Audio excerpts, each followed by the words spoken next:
Bonjour à tous. Donc, je suis Julien Magnette, je suis le directeur de l'agence Écomobilité. Donc, je vais commencer par vous présenter la structure pour ceux qui ne la connaissent pas.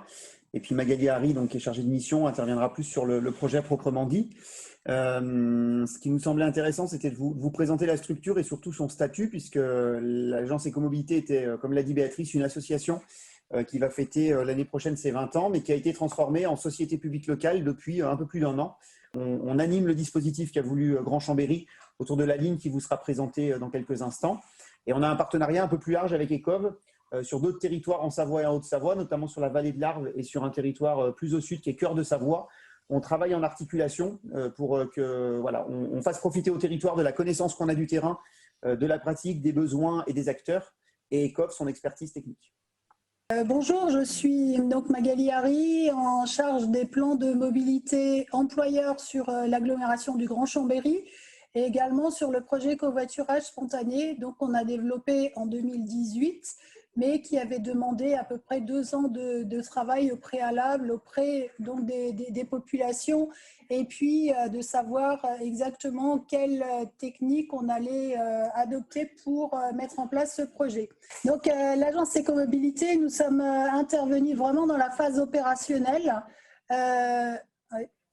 même si tous les ateliers d'échange, on avait aidé à l'organisation. Donc, phase opérationnelle suite à l'implantation des arrêts qui date du mois d'avril 2018. Donc, nous sommes intervenus au niveau du dispositif d'animation selon 2 cibles qu'on avait identifiées. Donc, il y avait les habitants des 3 communes Saint-Jean-d'Arve, Thoiry et les Déserts et les sportifs du plateau de ski nordique qui intervenaient un petit peu plus tard puisque au mois d'avril, la saison allait fermer. Et donc, ça nous a laissé 6 mois pour travailler avec les habitants des 3 communes et à partir du mois de novembre, d'embrayer sur la communication sur le plateau de la FECLA. On a également travaillé au niveau de la communication et puis après, il y avait plus du back-office qui était de la gestion des inscriptions, les comptages, le suivi du retour usager pour l'amélioration du dispositif. On était tout le temps en contact avec les usagers qui testaient le dispositif. Et puis enfin, la vérification du matériel pour voir si les vitrines n'étaient pas endommagées. Le matériel fonctionnait bien. Alors là, je vais vous parler exclusivement des 2 premiers thèmes, donc le dispositif d'animation et la communication. Alors, au niveau j'ai distingué l'animation au niveau avec les habitants et l'animation avec la station. Au niveau des habitants, nous avons donc présenté le projet, les outils de communication déjà au personnel des mairies. Alors ça, c'était extrêmement important pour les impliquer parce que dans les vies de villages, les petites communes, les élus des petites communes sont très impliqués. Et voilà, ils sont très connus. Donc également, on a fait des réunions publiques à destination des habitants dans toutes les communes et l'information de tous les participants des ateliers d'échange, puisque donc on avait un fichier qu'on tenait à jour et donc on leur a envoyé, on a actualisé en fait le projet avec eux. Il y a eu du boitage, donc la distribution d'un courrier d'information dans toutes les boîtes aux lettres. Et nous avons identifié les relais, alors que ce soit commerce, les professionnels de santé, là j'en ai listé, les écoles, les assistantes sociales de secteur. On leur a distribué, donc on leur a expliqué le projet, on leur a distribué des affiches, des flyers, des dossiers d'inscription pour que ces personnes relais puissent relayer l'information auprès des différents publics et des habitants qui n'avaient pas forcément l'information, où on pensait qu'il fallait être redondant dans la première phase d'implantation du dispositif. Alors, on a fait des permanences d'inscription à la boulangerie. Alors, il faut savoir, on est vraiment sur des petites communes et la boulangerie est le lieu de vie du village où les gens, le soir, quand ils rentrent du travail, ils s'arrêtent et également le dimanche matin.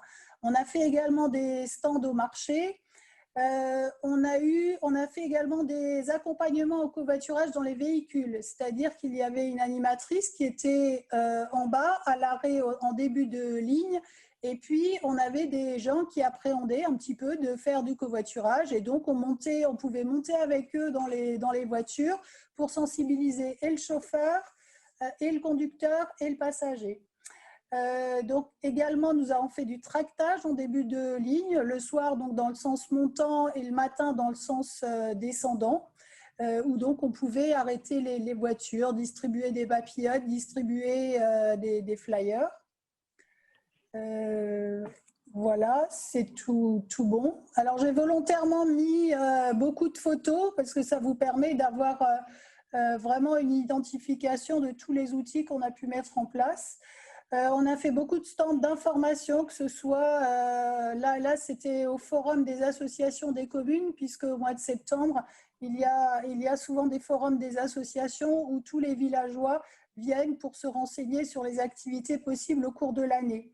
Et également, on a contacté les 2 lycées éco-responsables labellisés par la région Auvergne-Rhône-Alpes pour diffuser l'information aux élèves concernés. Et donc, on a fait une communication spécifique avec un jeune qui covoiturait et qui habitait dans le village des Déserts. Voilà. Au niveau de la station de ski, alors donc, en fait, ce qui a été bien, c'est que c'était un petit peu différé.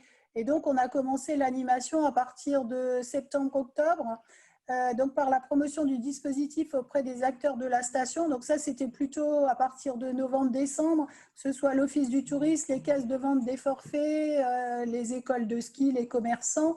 Et puis, il y avait également les comités d'établissement qui achètent des forfaits en nombre, qui leur permettent d'avoir des réductions. Et donc, on contactait ces comités d'établissement, on les rencontrait généralement sur Chambéry et on leur mettait à disposition des dossiers d'inscription.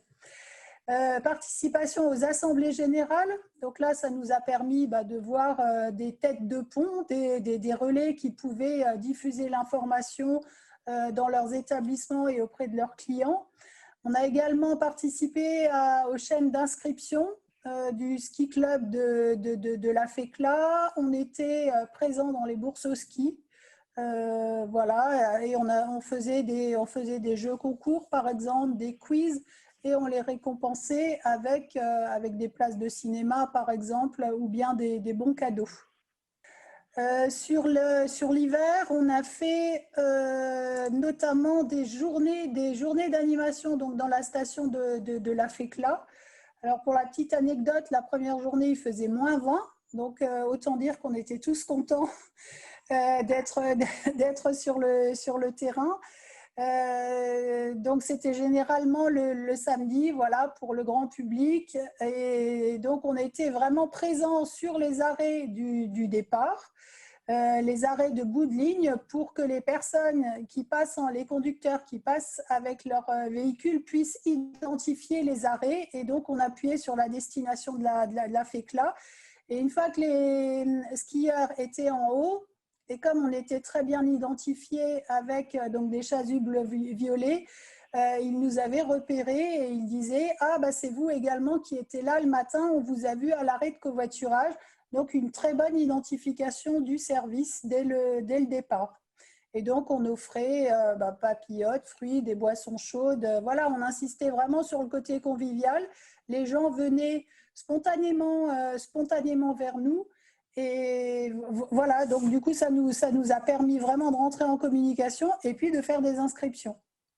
Alors, les moyens humains qu'on avait déployés, donc les 4 premiers mois de mai à août 2018, nous avons réalisé 26 animations qui correspondent à peu près à 140 heures de terrain. Donc là, je n'ai pas comptabilisé les heures pendant lesquelles on a préparé les animations. On a eu des appels téléphoniques des personnes, préparé les supports. Enfin voilà, donc ça, c'est uniquement la présence terrain. Et donc, on a rencontré environ 800 personnes. Et pour l'année dernière, donc 2019, on a réalisé 44 animations, environ 200 heures de travail terrain et 1205 personnes rencontrées. Voilà. Au niveau de la communication, il y avait une forte identification du dispositif avec une communication qui était très visible en violet. Donc, on avait des banderoles, des oriflammes, chasubles. Les animateurs étaient avec chasubles, casquettes. Et puis, nous avions une batterie de support, donc des flyers, des affiches, des signatures mail. On préparait également tout un travail de communication à l'attention des mairies pour qu'elles relayent l'information donc sur leur support, que ce soit les sites internet, journal municipal, les lettres d'information. Et puis, on a lancé une newsletter pour essayer de faire vivre le dispositif, donc auprès des gens qui s'étaient déjà inscrits et leur donner des nouvelles du dispositif. Alors, ce qui a été vraiment, vraiment intéressant, je crois, c'est vraiment cette slide-là que j'aime bien. Puisqu'on a identifié des ambassadeurs parmi les gens donc, qui avaient été dans nos ateliers d'échange, également des gens motivés par la question du covoiturage, et on s'est vraiment appuyé sur eux pour qu'ils puissent faire du bouche à oreille, qu'ils puissent relayer nos informations. Et donc là pour preuve, quand on les a sollicités pour faire une campagne d'affichage, donc l'automne l'année dernière, ils se sont proposés, donc on a pu réaliser 14 banderoles avec une petite baseline pour chacun. Et donc, toutes ces banderoles, elles faisaient 3 mètres de haut et on les mettait. Donc, on avait 6 lieux où on pouvait les suspendre dans toutes les communes. Et au bout de 2 mois d'affichage, on a fait une élection des 6 plus belles banderoles donc sur les réseaux sociaux. Donc, ça a fait quand même le buzz. Parce qu'il y a beaucoup de gens qui se sont connectés pour voter. On a fait des jeux concours, des quiz. Donc ça, c'était vraiment pour animer le réseau. Et également, à ce même moment, on a mis en place un compteur manuel pour indiquer le nombre d'inscrits. Donc, que vous voyez à gauche. Donc, ça, c'était sur une banderole. Et donc, régulièrement, en fonction du nombre de personnes qui s'inscrivaient, on changeait uniquement l'autocollant. Donc, c'était assez rigolo, on avait pré-imprimé des chiffres et donc régulièrement, on venait changer et puis les gens, le fait que la couleur change, c'était visuel. Voilà, là au milieu, un exemple de quiz covoiturage. Je dirais que c'est un système vraiment qui, alors 2 ans après, qui est intéressant dans la mesure où les gens ont tout de suite adhéré à ce dispositif. Forcément, comme on les avait tellement impliqués en amont, ils ont tout de suite testé. Maintenant, je pense que dans l'avenir, que ce soit le réseau Synchro Covoiturage ou d'autres réseaux, doivent vraiment réfléchir à la question du conducteur, c'est-à-dire comment convaincre le conducteur à devenir passager, parce que c'est vraiment là que ça se joue, parce que toutes les personnes, en fait, au départ, sont conducteurs, enfin pas toutes, mais la plupart des personnes qui s'inscrivent sont conducteurs, et donc c'est ce travail, comment passer de conducteur à passager, et c'est vraiment un gros travail de longue haleine.